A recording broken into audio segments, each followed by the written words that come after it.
Hi friends, నమస్తే, బాగున్నారా? Welcome back మన యూట్యూబ్ ఛానల్ కువైట్ కుర్రాడు. భారీ గాలి దుమ్ములో కారు డ్రైవింగ్ చేసుకుంటూ వస్తుంటే వామ్మో ఏమవుతుందో ఏమో, చాలా భారీ యాక్సిడెంట్లు జరిగే అవకాశం అయితే ఉంటుంది. ఇటువంటి రోడ్డు మార్గంలో భారీ ఇసుక తుఫాన్లు అయితేనే కువైట్కి కొత్తగా డ్రైవింగ్ నేర్చుకుని మన ఇండియా నుంచి ఎవరైనా వస్తే కనుక చాలా చాలా డేంజర్గా ఉంటుంది కువైట్లో డ్రైవింగ్ అనేది. ఈ వీడియో చూస్తే మీకు ఆల్మోస్ట్ అర్థమైపోతుంది. మ్యాక్సిమం 100కి 70 నుంచి 80% బాగా మంచిగా డ్రైవింగ్ నేర్చుకుని కువైట్లో డ్రైవింగ్ చేయడానికి రాండి తప్ప ఏదో 30 రోజులు, ఒక 40 రోజులు, ఒక నెల రోజులు డ్రైవింగ్ నార్మల్గా నేర్చుకుని డ్రైవింగ్ లైసెన్స్ వచ్చిన తర్వాత కువైట్కి వచ్చారంటే మాత్రం చాలా భారీ మూల్యం చెల్లించుకోవాల్సి వస్తుంది. వీడియో చాలా క్రేజీగా ఉంటుంది ఫ్రెండ్. వీడియోని చూసిన తర్వాత నచ్చినట్లయితే లైక్ చేయండి, షేర్ చేయండి, మంచి కామెంట్ పెట్టి నన్ను సపోర్ట్ చేస్తారని మనస్ఫూర్తిగా కోరుకుంటున్నాను. ఇంకా వీడియోలోకి వెళ్ళిపోదాం రండి.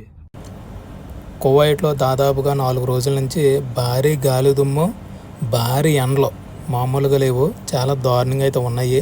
నేను అంతకుముందు ఒక వీడియో మాట్లాడాను కదా స్టార్టింగ్లోను, దానికి ముందు ఇంకొక వీడియో మాట్లాడాను. అసలు ఈ వీడియో దీనికి సంబంధించిందనేసి చిన్నగా పరిచయం చేద్దామని ఒక వీడియో మాట్లాడితే అదైతే వేడికి ఎండకి ఫోన్ హీట్ అయిపోయి ఆగిపోయింది. మ్యాటర్ మనం రికార్డ్ చేయలేకపోయాము.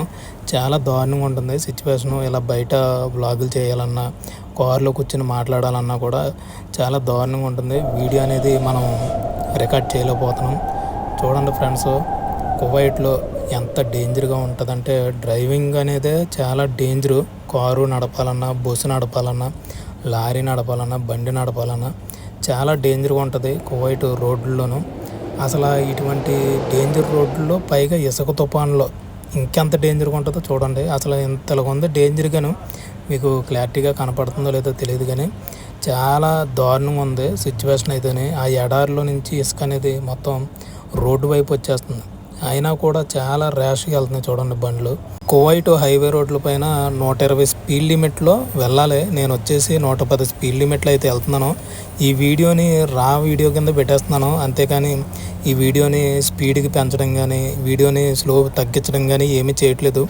నేను నార్మల్గా ఎలా తీసాను వీడియో అలాగనేది మీకు అప్లోడ్ అయితే చేస్తున్నాను. చూడండి, అసలు నన్ను దాటుకుంటూ వెళ్ళిపోతున్నారు. అసలు సిచ్యువేషన్ ఎలాగుంది అనేది సంబంధం లేదనమాట. వాళ్ళు ఒకసారి రోడ్డు మీదకి వచ్చారంటే తొక్కుతారు బండి అయితేనే. కారు చాలా స్పీడ్గా వెళ్ళిపోతాయి రోడ్ల మీద, హైవే రోడ్ల మీద.